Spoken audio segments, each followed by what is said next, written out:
Nagimbal ang mundo sa pinakahuling update sa kaguluhan sa bansa ng Syria, kung saan mabilis na nasakop ng mga rebelde ang malalaking lungsod na hawak ng gobyerno ni Bashar al-Assad, ang presidente ng Syria. Isa pang nakakagulat na balita ay ang pagtakas ng Russian sa Syria at inabandona ang pangako nitong ipagtanggol ang pamahalaan ng Syria laban sa mga kaaway nito. Kasabay nito, libu-libong tropa ng Iran ay umalis din sa Syria at iniwan ang naghihingalo ng pamumuno ni Bashar al-Assad. Ang lahat ng yan ay ating pag-uusapan ngayon, lalo na idineklara ng pinuno ng rebelde sa Syria na ganap ng malaya ang Syria mula sa rehimeng al-Assad at lumitaw na tumakas ang presidente ng bansa sakay ng helikopter, subalit bigla itong naglaho sa mapa. Totoo kayang pinabagsak ng mga rebelde ang sinasakyan nitong helikopter at siya ay tuluyan ng pinaslang ng mga ito?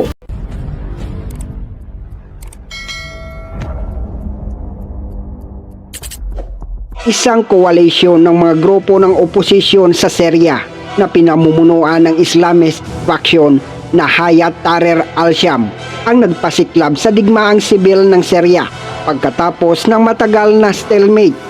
Ang malakidlat na opensiba, ang pagkuha sa ilang pangunahing lungsod sa loob lamang ng mga araw ay ang pinakadirektang hamon sa kapangyarihan ni Pangulong Bashar al-Assad sa mga taon at maaaring magpahiwatig ng pagtatapos ng kanyang pamamahala. Nagsimula ang digmaang sibil ng Syria 13 taon na ang nakalilipas na nagsimula noong Arab Spring at lumala sa isang madugo, sari-saring salungatan na kinakasangkutan ng mga lokal na grupo ng oposisyon, ekstremistang paksyon at internasyonal na kapangyarihan kabilang ang Estados Unidos, Iran at Russia. Mahigit sa 500,000 Syrians ang namatay dito mula nang sumiklab ang civil war at milyon-milyon pa ang tumakas sa kanilang mga tahanan. Sa loob lamang ng isang linggo, inagaw ng mga puwersang rebelde ng Syria ang karamihan sa hilagang kanluran ng Syria mula sa pamamahalaan sa isang mabilis na pag-atake. Una, sinamsam ng mga rebelde ang pinakamalaking lungsod ng Syria, ang Aleppo. Pagkatapos ng ilang araw ay nagliyab sa Hama at sa estratehikong lungsod ng Homs. Noong linggo, nakarating sila sa kabisera ng Syria, ang Damascus. Dito idineklara ng mga rebeldeng Syrian na malaya na ang kabisera ng Damascus matapos na makapasok sa lungsod at hindi na nakapalag ang mga puwersa ng rehimen habang sinasabing tumakas si Pangulong Bashar al-Assad sa kabisera at nagwakas ang ilang dekadang paghawak nito sa kapangyarihan. Ayon mismo sa mga rebelde, ang Damascus ay napalaya at ang malupit na si Bashar al-Assad ay napatalsik. At ang mga aping bilanggo sa mga kulungan ng rehimen ay pinalaya. Kasabay nito, hiniling nila sa mamamayan at mandirigma na protektahan ang lahat ng ari-arian sa Free Syria. Ang pagtanggal kay Assad na hindi na narinig mula sa pag-aangkin ng mga rebelde ay magwawakas sa mahigit 50 taon ng automatikong pamumuno ng kanyang pamilya sa bansa na may humigit kumulang 23 milyon na tinamaan at nabali ng higit sa isang dekada ng digmaang sibil. Narinig ang pagdiriwang ng putok sa Damascus habang kumalat ang balita tungkol sa pagtakas ni Assad sa kabisera. Ang sinasakyan nitong eroplano ay lumipad ilang sandali bago nakuha ng mga rebeldeng mandirigma ang kontrol sa paliparan ng kabisera. Ayon sa data ng flight, ang eroplano ay unang lumipad sa silangan bago lumiko sa hilaga. Gayunpaman, nawala ang signal nito sa ilang sandali pagkatapos, tulad ng pag-ikot nito sa Homs. Dito lumabas ang espekulasyon na maaaring bumagsak ang sinasakyan ng presidente. Kung ganon, maaaring pinasabog ito ng mga rebelde. Hanggang sa oras na ito na ginagawa ko ang videong ito ay wala pa ring balita kung nasaan ang Pangulo ng Syria. Ang napakabilis na pagsulong ng mga rebelde ay natunghayan ng karamihan sa mundo na hindi nakabantay at nagdulot ng isang nakamamanghang muling pagsasaayos ng kapangyarihan sa isang bansa sa gitnang silangan na matagal nang nasangangdaan ng isang rehiyonal na pakikibaka sa kapangyarihan. Parihong ang Iran at Russia ay mga taga-suporta ng rehimeng Assad at tumulong na mapanatili siya sa kapangyarihan sa panahon ng isang nakakapagod na digmaang sibil na nagdulot ng isa sa pinakamalaking krisis sa refugee kamakailan sa mundo. Patunay dito noong unang pagsulong ng mga rebelde ay ginamitan ng Russia ng mga fighter jets upang mapigilan ang pagsulong ng mga rebelde. Subalit hindi napigilan ng mga bomba ni Putin ang pagsusumikap ng mga rebelde na masakop ang malalaking lungsod sa Syria. Pati ang Hezbollah na suportado ng Iran ay wala ring nagawa at nagkanya-kanyang tago ang mga ito upang maiwasan ang pagsulong ng grupo na nagnanais ng kalayaan.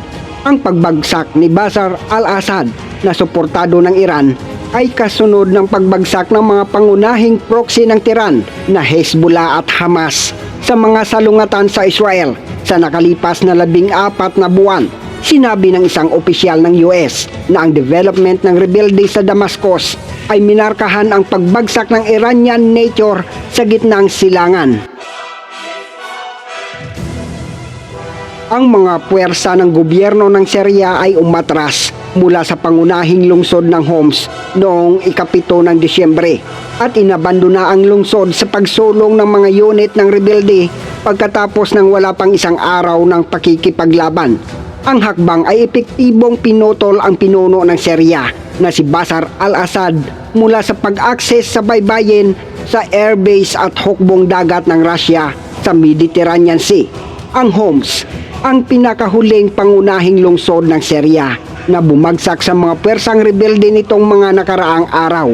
Ang mga mandirigma laban sa gobyerno ay naglunsad ng mabilis na pagsulong noong huling bahagi ng Nobyembre at nakuha ang kontrol sa Aleppo at Hama. Ang mga rebelde ay iniulat na nakahanda na ngayong hampasin ang Damascus at pinabulaanan ng gobyerno ng Syria ang ulat na si Assad ay umalis sa Damascus at ang hukbo ay nagpapatibay ng mga depensa sa paligid ng kabisera. Ang Homs ay matatagpuan sa pagitan ng Damascus na kabisera ng Syria at baybayin ng Mediterranean Sea kung saan pinapanatili ng Russia ang Khmeim Air Base at Tartus Naval Base. Ang Russia, ang pangunahing tagapagtaguyod ng militar ni Assad, ay iniulat na naglunsad ng maraming airstrike laban sa mga lungsod ng Syria sa pagsisikap na labanan ang pagsulong ng mga rebelde. Ngunit makikita ng satellite imagery na inalis ng Russia ang lahat ng naval assets mula sa Tartus Port nang makuha ng mga rebeldeng puwersa ang Aleppo. Ang daungan ay ang tanging naval base ng Russia sa Mediterranean. Ang pagbagsak ni Assad ay nagbabanta na bawasan ang regional at pandaigdigang katayuan ng Russia. Ang Russia ay naglalagay ng mga tropa sa Syria noong 2015 na nagbibigay ng suporta sa rehimeng Assad laban sa maraming puwersang lumalaban sa pamamahala nito. Bilang kapalit, sinusuportahan ng Damascus ang Kremlin sa buong malawakang pagsalakay sa Ukraine. Samantala, mabilis na inilikas ng Russian contingent sa Khmeim Air Base ang mga air defense nito sa daungan ng Tartus. Patunay nito ang video na inilabas ng OSENT sa post nito sa X. Makikita dito ang paggalaw ng dalawang self-propelled launcher mula sa S-400 Air Defense System, pati na rin ang isang Tor M1 Air Defense System na na-geolocate ng mga analyst ng OSENT. Ang video ay natukoy na ang kagamitan ay gumagalaw sa kahabaan ng M1 highway na dumadaan sa lungsod ng Baniyas at papunta sa port city ng Tartus.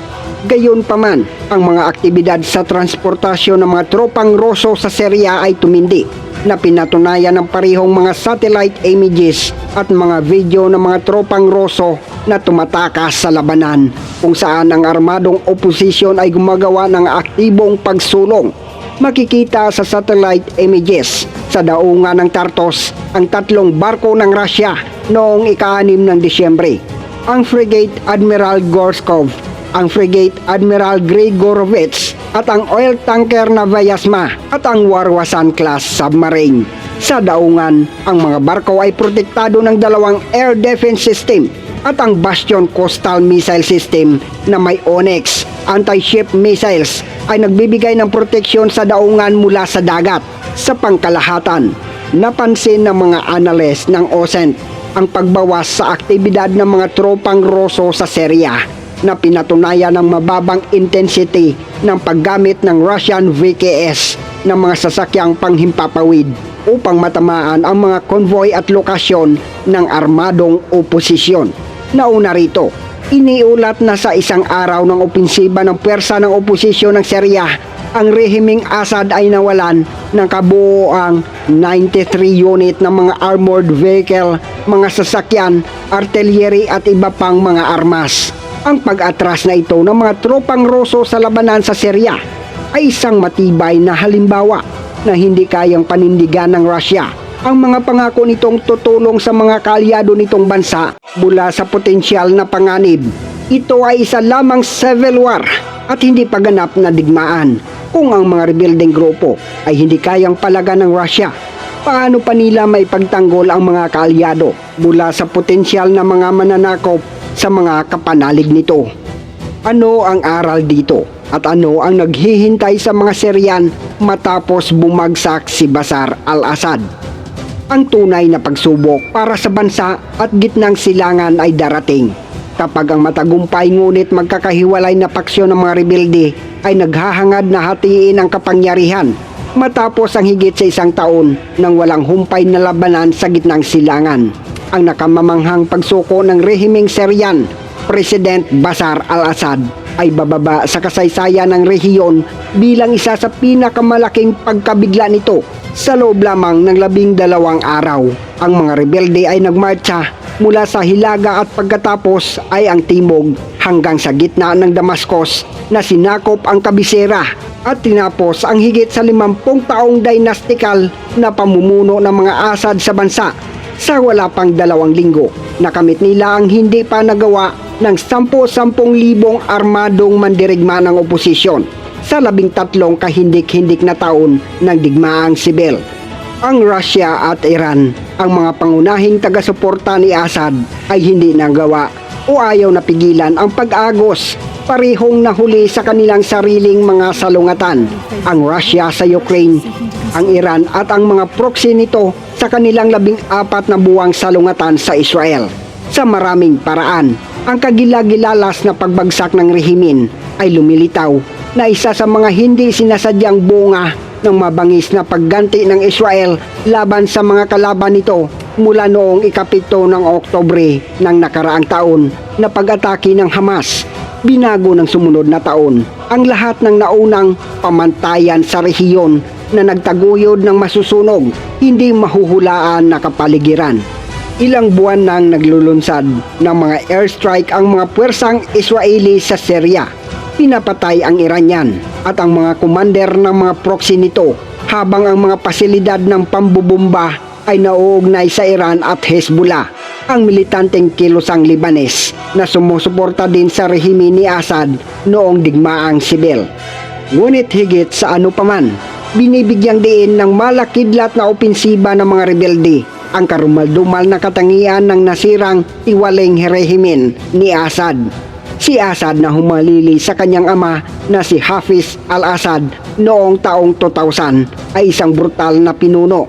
Ginamit niya ang pinakamalupit na paraan para ibagsak ang kanyang mga kalaban noong digmaang sibil, mga sandatang kemikal, bomba ng bariles, pagkubkob at ginugutom ang mga mamamayan bilang taktika, malawakang pagkulong at pagpapahirap at pagpatay.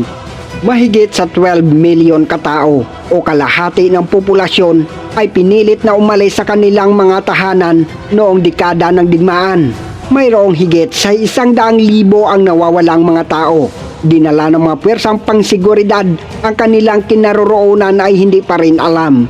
Habang pinatuyo ng parasitiko na rehimen ang bansa, maging ang mga mula sa kanyang sariling minorya na komunidad ng Alawite na nagpadala ng kanilang mga anak na lalaki upang mamatay sa digmaan ni Assad laban sa kanyang sariling mga tao ay naging demoralized, nawala ng pag-asa pagkatapos ng mga taong pagpapalalim sa ekonomiya at panlipunang mga problema. Ang pagkamatay ni Assad ay sasalubungin ng maraming milyon-milyong nagdusa sa ilalim ng kanyang pamumuno dahil tumanggi siyang ikompromiso at makipag-ayos sa isang politikal na pag-aayos sa kanyang mga kalaban na maaaring magpapatatag sa bansa at ilagay ito sa ibang landas. Ngunit ang napakalaking pagbuhos ng kagalakan ay mababawasan ng pag-iingat sa susunod na mangyayari. Ang tagumpay ng mga rebelde ay nagpapabatid sa mga kapitbahay ng Syria upang makitang humina si Assad at matagal ng gusto ng Israel na wakasan ang presensya ng Iran at Hezbollah sa hilagang hangganan nito. Ngunit magkakaroon din ng pag-aalala sa potensyal na pag-asa ng isang marupok, hungkag na estado sa kagunuhan na may mga grupong Islamista sa unahan. Ang hamon na kinakaharap ng Syria ngayon na sa wakas ay napatalsik si Assad ay kung maaari ba itong mag-navigate sa mga pitfalls at maiwasan ang mga kalamidad na nagpahamak sa ibang mga bansa pagkatapos ng pagbagsak ng mga despots at simulan ang nakakatakot na proseso ng muling pagtatayo at pagkakasundo. Maraming salamat po sa inyong suporta at umabot hanggang dito sa dulo. At kung nagustuhan ninyo ang aking video ay mag-iwan lamang po ng like at mag-subscribe at magkomento na rin kung ano sa inyong palagay. Magiging ligtas kaya ang mga Syrian at magkakaisa na kaya ang bansa kapag tuluyan ng ang mga rebelde ang siyang magpapatakbo sa pamamahala sa Syria? 2 bisis nang nangyari ito sa ating bayan, ang minamahal na Pilipinas, matapos mapatalsik sina Ferdinand Marcos Sr. at Joseph Estrada sa Malacanang. Sa alitan ng BBM at VP Sara, ang Pilipinas ba ay hahantong din sa katulad na senaryo sa Syria? Ano man ang iniisip mo, sabi ka kung marinig ang inyong komento. Hanggang sa muli, El Profesor.